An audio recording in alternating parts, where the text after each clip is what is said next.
Oh, she's in. Hey, hey, hey. How are you? Welcome back, everyone, this afternoon to the Family Empowerment Conference. I'm really excited to have you all here. Again, happy Dr. Martin Luther King Day. We are honored and excited to have yet another great speaker here this afternoon who will be talking about a great topic. They're all good, right? I hope you all can definitely agree, especially those who have been staying tuned with us the entire time of the Empowerment Conference. So thank you all for joining. Welcome. Come on in. Today we are going to be talking about single children. We're going to be talking about the silence of a single child. And it's real, you all. It is real because, again, they are voiceless too. They happen to lose their voice as well. They have a lot that they want to say and sometimes are scared to say. And we're referring to the children who just happen to be single children. So I am not going to delay this conversation. If this is your first time here at the Family Empowerment Conference, we are doing this. We are sparking conversations. We are sparking hot topics that should be discussed within our families. We are also dealing with the healing of the issues within our families. This way we can come back together to reunite, to deal with those issues, to reunite so that we can build legacies together, to do what it is that a family is supposed to do together, which is to live in continuance of love and unity and to build legacies together. So we have to go back to address some of the issues that some people are dealing with. I had the great pleasure of being joined or co-authoring a book called I Am the Voice, the Advocacy for the Voiceless. And each author decided to pick a certain topic in which they wanted to stand boldly for. And so I'm really excited again for this next conversation because I am a sibling. You know, I am the oldest of my siblings, and I can only imagine what it felt like to be a single child. So I'm excited to have this next guest on who just happens to be a single child so she can bring and shed some light on what single children go through. So I am going to introduce to you my very next speaker, and I want to welcome her. Hello. How are you? Hi. Hello. How are you? So welcome. Yes, absolutely. Welcome to the Family Empowerment Conference. I would love for you to tell the Family Reunion tribe who you are and, you know, in your now. And we already know that you're a single child, but tell us, because that's our topic, but tell us who you are and what you're up to in the world. Yes. I am Chantai Rae. I'm a go-getter. I'm an author, speaker, and CEO of the Chantairae Collection, where I encourage and empower families to have non-negotiable faith. And I do this through multiple entities: optimum health, beauty, and motivation. Because if your mind not right, you're not focused on your health. If your health not right, you can't see the beauty from within. Yes. So I take people on a journey to get from out of that darkness so they can see that they are a glow getter. Yes, absolutely. So I love it because this definitely applies to who you are and your upbringing. And I love when people start their business based off of a solution to a problem that they see, right? And a lot of times people start businesses because of their own personal journey and again, the problem that they see and how can they be the solution. That is literally what purpose is all about. So I'm super excited to have you join us because we know that you have a bigger mission behind your business, right? Yeah. Absolutely. So I want to move right on into the perception of people because people's perception will get them totally messed up when it comes to judging people and their families and all this extra stuff. And then also how we treat people, right? People are quick to judge. They're quick to treat you a certain way based on what they think they know about you. Yeah. Am I right? So I want to talk about the perception because your chapter in I Am the Voice is the single silent child.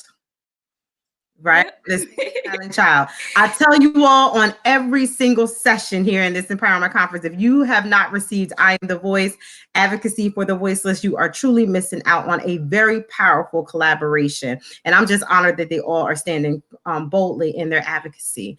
So tell us about the perception of people. I know growing up,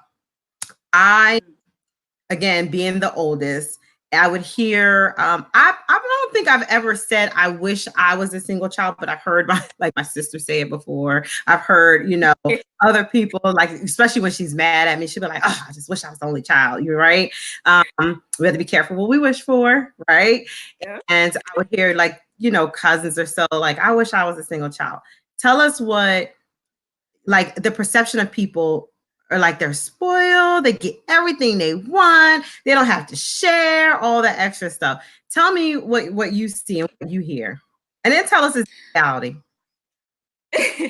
Everybody thinks being a single child, oh, you get to do anything you want, you get to get everything you want, it's only you. So wherever you want to go, you ain't got to worry about sharing anything, toys. And the perception is being a single child, you're the main person and focus of the family, which that is absolutely wrong. Being a single child is kind of challenging. Even though you're by yourself, you still want that sibling, you still want that camaraderie, that sisterhood, that brotherhood. But most people think looking outside in because they got to share with their siblings, or they think the middle child don't get attention, or mommy's favorite is the oldest child. No, you got to think. For one thing, it's only one child, so whatever you do wrong, it's on you. It ain't no way of getting around stuff. You can't get out of stuff. And so it could be a gift or a curse. Yes. It's a gift. To me, it's a curse. It was a curse. You're like, I got in trouble. I got everything I wanted.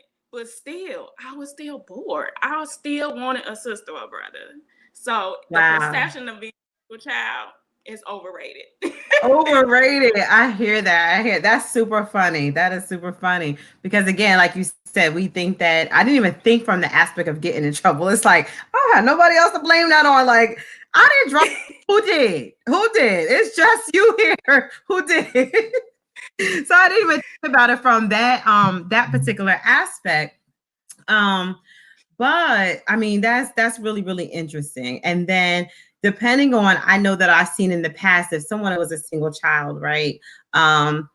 There was, when people are looking in, they're building up an envy, right? Like at an early age. So if you have a friend who is a single child and you have multiple siblings, it's like, well, when I go to my friend's house, it's nice and quiet. But I think that people build up an envy against the family dynamics, period, of each other. It's like something about what we don't have, always envying what we don't have, right? And we don't understand that there's a backstory to that. There's another side to the story, right? So for at a young age, is real careful. We have to be really careful. We can't, obviously it's unrealistic to be like, well, you got to have more than one kid. No, you got to have a single kid.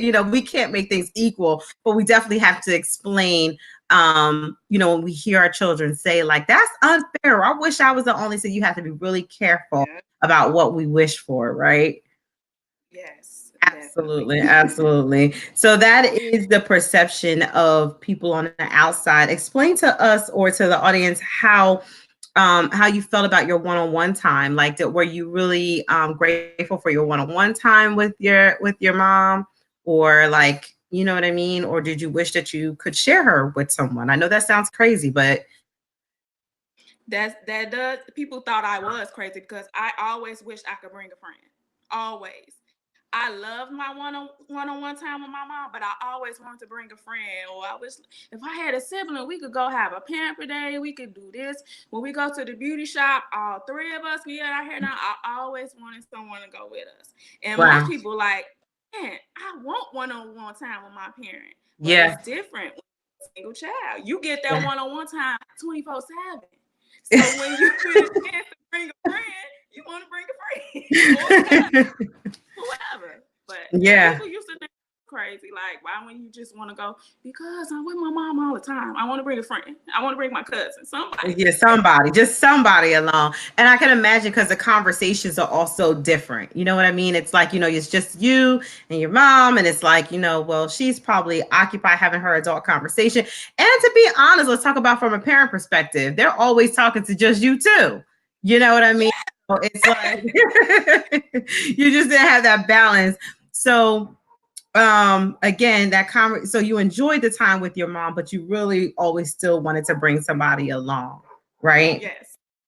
Yeah. So let's go on to talk about the internal feelings, because of course you wanted to bring somebody along, but let's talk about how you were feeling as a single child. Okay. Well, to me, it was kind of challenging with me because being a single child, when I used to go through things growing up, I really didn't have nobody to go home and talk to outside of my mom. Yeah, Okay. I could talk to my mom about things, but it's just having that sibling, that same peer on your level, even older. So during the challenging times, it was hard for me. So most of the times, I muted myself. And muting, okay, that means I ain't got to talk to nobody. I ain't got to discuss how I'm feeling. I'm just going to keep it all to myself, which causes a lot of unhealthy relationships. Learning how to build relationships with people, learning how to connect and have friends. Because I didn't have a big, huge circle of friends because I was used to being a single child. I was used to being a loner. And that's a challenge. So it just depends on the person. But with me, I just felt like, okay, I need somebody to talk to. I need somebody that I can connect with. And being a single child, being at home, when you going through your little drama, it's just you and the baby dolls. I mean, that was my sisters and brothers. I grew up with my mom told me, those gonna be your sisters and brothers. So when you want to have a tea party, go get your dolls. Oh, I didn't want that. I wanted a human. Yeah, right. And then you talked about going to your cousins and them's house on the weekends, like in your book. I mean, in your chapter, right? So it was like real, like you couldn't wait to get over there to like look. I got somebody to talk to, Every Friday. For somebody who grew up with siblings around, we would think that you were good, you were okay at home. You know what I mean? Like you got everything that you want, and that you were happy, right? So clearly a misconception, correct? So but see, we mask it, so people don't know. When you're a single child, you mask your you're masking so it. you walk around like everything is okay when deep down inside it's not. Wow. I just wanted to stop really quick just to let you know that everyone is saying hello, and thank you for sharing, and good afternoon and all those other great things. But thank you so much for joining us, because again, a lot of people don't think about, I don't know what everyone, how many children everyone has. If you want to drop it below in the comments, please share with us. If you have a child who is a single child, if you only have one, or if you have a few, let us know. We're bringing this conversation to the forefront because, again, we never want to assume that children are okay. We never want to assume, that they're not going through anything. And I give you everything. So you should just be happy. And that's so unrealistic, right? It's just totally unrealistic. Think that sometimes siblings are always fighting. You're just like, Lord, why are they always fighting? So I always tell everybody, first of all, how many children do you have now? I have 3. She's like, I made sure they had somebody to talk to. So you probably. I didn't think I would have kids because of my childhood. I did not think I was gonna have kids, and I ended up having 3. And having 3, she was like, let me make sure they have a sibling, right? So you probably cherish all the arguing in the house. Like, thank you, Jesus, they not over in that. My husband would be like, oh, that's normal. Sometimes I used to think, like, is it okay that they arguing like that? Like, he was like, yes, because he has siblings. Like, let them fight. They'll be all right. Just watch. 5 minutes later, they back playing and everything. I'm like, oh. So but look at the awareness. He just laugh at me to this day. Yeah, but look at the awareness that you even had to like pose on yourself, because you're like, hold on, I didn't grow up with this. Is that normal that they fight like that? Like, that's kind of weird, So, and I'm pretty sure if you ever have friends who have siblings in there and they are on the outs with their sibling, you had to be careful with that too, because that could be a turn off for you too. Yeah. You know what I mean? Because you're admiring something that they don't have. You know what I mean? Or so it's like, wow, I thought you're supposed to love, you have a sibling. Like, why are you guys fighting? So those things, all those different connections. But you said something really powerful about not being able to build healthy or build relationships with, struggling with that. That's real. You know what I mean? And so for those who don't have siblings, we have to also honor the fact that that's a new thing for them to be connecting with women. I know me, I'm a super again, being the oldest sibling, I connect to people really a lot. And I had to always tell myself that may not even be their space. That may not even be their thing, because I never know what their background was. I'm just so ready to love on everybody. Like, I got you, you got you. But not everybody knows how to receive that love. Does that make sense? That makes total sense. Yeah, it does. It makes sense. And so and I guess it just really depends on your personality types, and all of those different things. And there's some people, so we don't want to say that we're speaking for everybody, right? But there's some people who may have loved their singleness, so that they're single as a child and didn't have the moments of feeling lonely.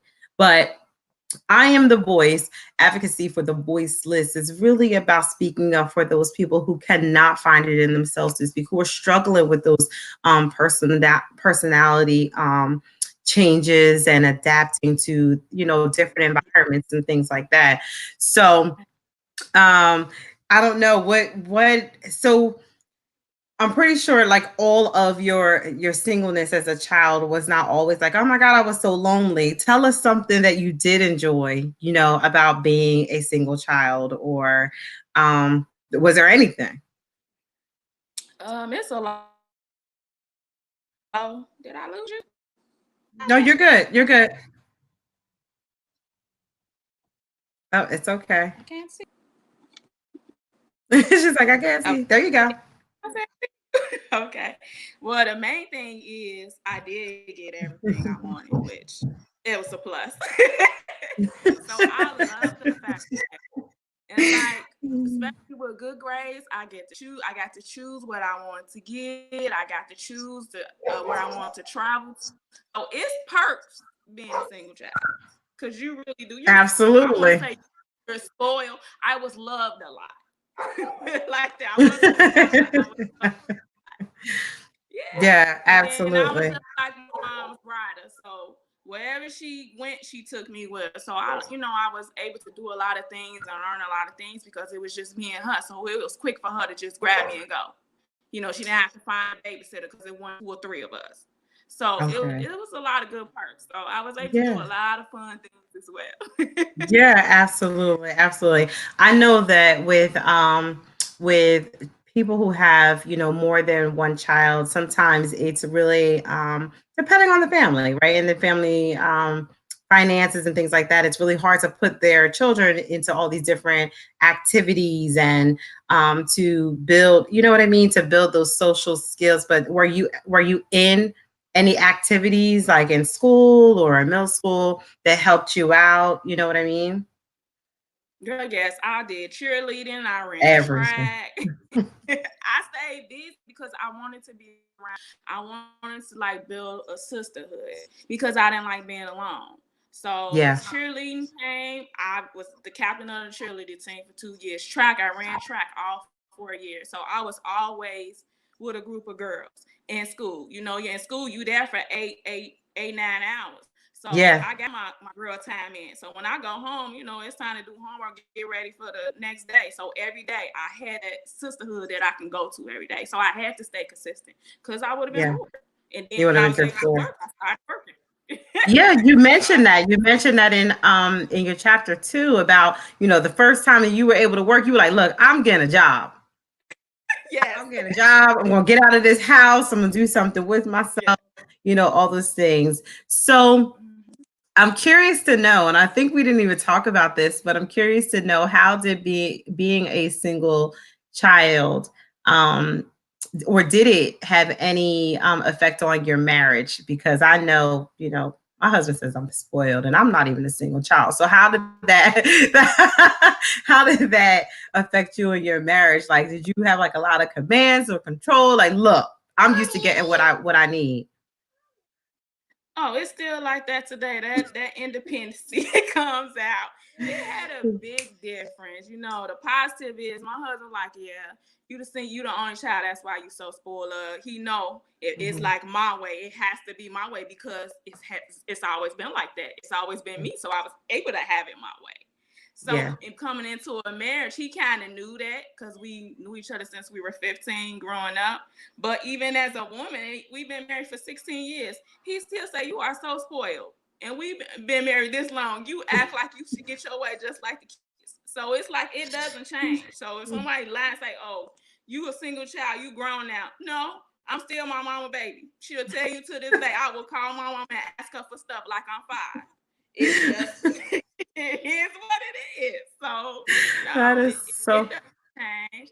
But see, it's a that negative is side too, being a single child, because all the loneliness and stuff coming into a marriage, it's like, okay, you're looking for something that you didn't have, and you putting it wow. off on your husband to give it to you. So Yes. that was the challenge during the marriage. He had to fight through all that daddy drama and all that loneliness, because I was looking for him to fulfill that void when that's what Yes. we weren't connected with for. So it's a Abs- plus and a plus and like a negative side to it. Absolutely. So you mentioned like with your father. So he was not present. Am I No, correct? He was not present. no, So made kind of like a double void, right? yes, So it exactly. made a double void. So yeah, that definitely makes sense, especially when you're dating and getting married. It's just like you're my all. You know what I mean? You're my best friend. You're my you're feeling it so many so many different voids. Poor man don't even know what he signed up for. Right? Is I don't even he didn't know what he signed up for. But it's just really interesting. It's a blessing to be able to say, like, I've been married for 16 years, um, outside of, or in spite of just going through all that, you know what I mean? All that loneliness and then him fighting through. That speaks a lot of volume on his behalf and about his character. So kudos to you both for pushing, because I know personally that those are some challenges, right? So, and I'm not even a single child. It's just anybody who comes in with any type of void into a marriage is just, you have some things to work on. So, but is there any type of or anything we should be careful? Oh, I know there was another conversation I wanted to talk to you about. Know that sometimes when we do have that one child or even multiple children, really setting them off to the side to allow electronics and all that stuff. Like, sometimes we think that if they're over there and they're quiet, like my son, he's on the couch right now and then he's watching TV, we have to be really careful about putting them off to the side and thinking with electronics or with TV and allowing them to raise them, because we feel like that's filling them up, right? Right. Because you're Mm-hmm. a child. So like, what's your outlook on that? Yeah, that's one thing to look at, because especially as a single child, when you off to the side, basically if they're quiet and they off to the side, they might be going through something at that time. They might be on the electronics trying to figure out, okay, why I don't look like this person? Right now YouTube is the big thing, and what they think social media is the truth when it's not. It's not the reality. So just Yes. giving them an electronic advice like, okay, well, go ahead, go play, go do this, it's not helping. It's like you really got to be in tune with their feelings, because as a single child, sometimes they isolate themselves and they get used to doing that. And that's how you become a loner, and that's how bullying come intact. Like, okay, I could just go out to the side and everything. Nobody want to mess with me. No, that's why kids come and mess with other kids and bully them. So just doing that, Yeah. you have to watch the signs, watch the patterns to understand, what they're actually going through. Well, I'm glad that you shared that, because I was going to ask you, what should we look out for as a parent? You know what I mean? For a child. And child. This does not only apply to single, but just looking, the signs that we have to look out for so that they don't fall into a lonely space, into any type of depression and all that extra stuff. You know what I mean? We think that just giving them things to occupy their minds and just want to go sit down and all that extra stuff. Yeah, we all need a break, but we just have to make sure that we have a fine balance with it, right? Yes, Absolutely. definitely. So, but I just really, again, we wanted to get on here to spark the conversation to talk about the single children, because I think sometimes they're overlooked because we think of them as being overly privileged, right? Yeah. I'm like, that's such a misconception. It's Definitely. a misconception. So again, I am grateful that you are shedding light on this particular topic, especially for the single children. And I'm pretty sure they are appreciative for your voice as well, because sometimes you're just like, you had everything and you get scolded. I gave you everything. It was just you. I gave you everything. You went everywhere. You did everything. And it's just like, but I'm hurting too. Like I was hurting and maybe you didn't know, or maybe you didn't pick up on the signs, but I'm hurting too. Yep. You know? Those are just those material stuff is just a filler. That pain Yeah. inside, no, you can't change the pain with a filler. You can't. Yeah, absolutely. And we definitely want to promote children being active and being in social organizations that allow them to build up their social skills. But at the same time, we want to make sure that we're tapping into and not missing the mark when they are home and in our presence as well. Yes, definitely. So, but thank you so much for joining us. This was amazing. Again, I know it's a advocacy that most people would never even think of, but this obviously affected your life and someone else's life who is listening. So I thank you again for taking your bold stance. Just Thank you for having me. absolutely, absolutely. So again, thank you. Thank you. So you all heard it. Single children, again, are silent and they are suffering. They are going through some things, and we have to make sure that we are paying attention to them as well. We cannot. No, we can no longer have the mindset that they are all good, that they are spoiled, they get everything that they want, because they are suffering in silence. So if you have a single child, make sure that you are talking to them, make sure that you are communicating their feelings, and also making sure that we're spending that our children so that they're not feeling lonely. No, we can't avoid all situations, but we definitely want to make sure that we are aware as parents. So again, welcome back to the Family Empowerment Conference, and you can join me again tonight. Today was a bonus session, but you can join me again tonight, this evening, at 7 p.m. And again, these hot topics just keep coming. So I expect you all to keep coming back too, because we have a lot to cover every day until the 30th of the month, every day at 12 noon at 7 p.m. You can join me right here for the Family Empowerment Conference. And again, thank you all for joining. Good night.